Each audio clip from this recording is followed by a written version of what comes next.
Colombia, atención porque esto es muy preocupante. Gustavo Petro nos está dejando a los colombianos sin ollas.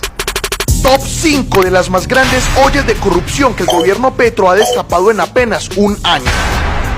Vamos a verlas rápidamente, pero también a compartirlas, a aprendérnoslas, a entenderlas. Esta es la acción política más irrefutable de todas. No hay quien la critique, quien la desmienta, quien la estigmatice. Contra esto no puede ningún politiquero en Colombia. Y a pesar de que los medios han intentado de todo para tapar, para ocultar y para que usted no se dé cuenta, déjeme decirle que la anticorrupción es la bandera que se enarbola con más contundencia en el panorama político hoy. Nos estaban viendo la cara de a nosotros de frente, pero eso no va más. Los hechos hablan por sí solos. Estas son las 5 grandes ollas que se destaparon en apenas un año de trabajo.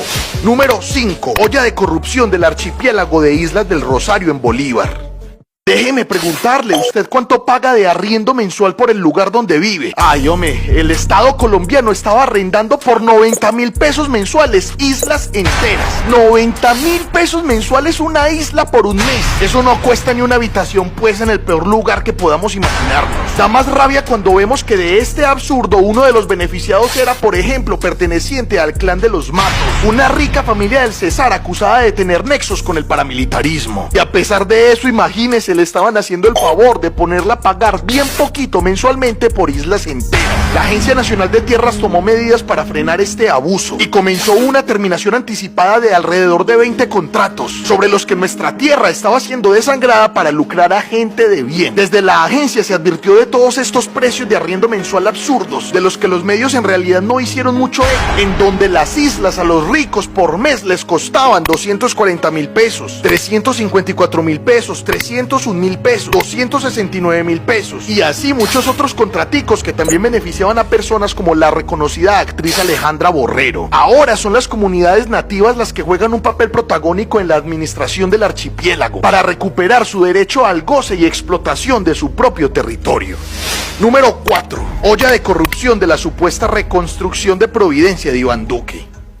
Gustavo Petro definió este entramado como un golpe económico más destructivo que el mismo huracán. Las irregularidades consisten en sobrecostos, demoras inexplicables y además denuncian el haberse saltado la cultura arquitectónica del territorio. Aquí hablamos de entregas de solución de vivienda que escalaban hasta unos 695 millones de pesos cada una. Y a pesar de su gran precio, según denunciaron, para agosto del 2022 ya se estaban deteriorando, parce. Eso sin contar que para entonces, en más de 2 años, ni siquiera se había construido lo más importante, el hospital. Apenas para junio del 2023 se anunció que se iba a realizar su entrega. Con este problema, la huella del desconocimiento y desentendimiento del territorio marcó en su intervención otro daño cultural. Algunos afirmaron que fue simplemente como construir en San Andrés casas de Bogotá.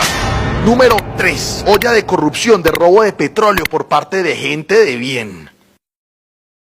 Ladrones y manipuladores, Ave María, estos sí salieron más conchudos. Esta gente se estaba budineando el crudo y desfalcando a Ecopetrol, mientras decían en medios tradicionales que Gustavo Petro iba a acabar con el mercado del petróleo. Claro, tenían miedo era de que se rompiera esa cadena que les permitía perpetuar su red de corrupción. Y es que aquí hay una red organizada que estaba robándose el petróleo colombiano desde hacía bastante tiempo. Tanto que alcanzaron a quedarse con más de 360.000 millones de pesos en crudo. Hay al menos 17 empresarios reputados y honorables y 40 empresas salpicadas en el hecho. Y uno de esos grandes empresarios es una persona relacionadita con el expresidente Andrés Pastrana. Hablamos de nada más y nada menos que su cuñado Hernando Silva Vickenbach, primo hermano de la esposa de Andrés Pastrana, Nora Puyana Vickenbach. Como cuenta el periódico El Tiempo, esta investigación liderada por la DIJÍN tiene en su poder miles de horas de interceptaciones telefónicas, facturas, fotos satelitales y bitácoras de buques cisterna. Concierto para delinquir, contrabando de hidrocarburos y falsedad en documento público son algunos de los delitos que la fiscalía imputa a estas personas.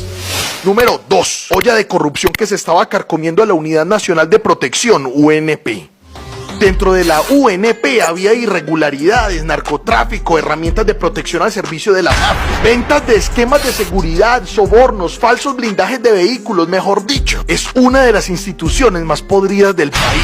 Y a mí personalmente me duele muchísimo su caso, porque sobre este ente reside el importante papel de proteger a nuestros líderes sociales, que a día de hoy siguen siendo asesinados a lo largo y ancho de todo el país. Es tan dura la puja interna que se está llevando a cabo con este entramado, que el director de la UNP del gobierno de Gustavo Petro, Augusto Rodríguez, por poco es asesinado a medianoche cuando 6 sicarios atentaron contra él justo a las afueras de su casa en el sur de Bogotá. Su esquema de seguridad reaccionó rápido y hubo una balacera, en donde hasta murió uno de los sicarios.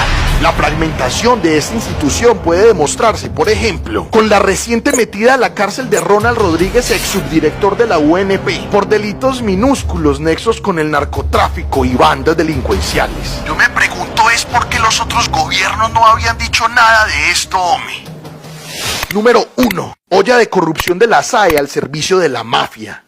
El gobierno de Gustavo Petro acabó con la corrupción que se estaba viviendo dentro de la sociedad de activos especiales. Para mí, sin duda, este es uno de los mejores trabajos que se ha realizado hasta ahora. De frente y en cabeza de Daniel Rojas se han recuperado bajo todos los parámetros legales esas propiedades que el Estado colombiano le había quitado a los narcotraficantes y que de manera irregular en anteriores gobiernos le habían entregado a politiqueros, gente rica, amigos del presidente de turno y hasta corruptos, en vez de utilizar esos bienes para reparar con ellos a las víctimas de precisamente el narcotráfico. Ponga mucha atención porque esto no es cualquier joda. Estamos hablando de tierras, carros lujosos, mansiones, edificios, motos, mejor dicho. Todo lo que le quitaban a los narcos cuando los capturaban se lo estaban entregando a los amigos del gobierno de turno para que las utilizaran como fincas de verano, como taxis personales o para hacer negocios en ellas. Ahora los bienes que fueron del narcotráfico están quedando en manos de organizaciones sociales, comunidades campesinas, afroindígenas, y también se han visto beneficiadas instituciones públicas como las universidades de Antioquia y del Valle. Pongamos par de ejemplos para que dimensione esto en qué consiste. Esta institución, que a mi juicio ha tenido quizás el mejor desempeño en el gobierno alternativo, y le han cerrado la canilla de los billetes a los corruptos, que es donde les duele. Sin temblar, la SAE recuperó la finca de 44 hectáreas que se había adjudicado de manera irregular al general destituido de la policía, Rodolfo Palomino. Este man allá bien cómodo tenía sus 60 cabezas de ganado, pero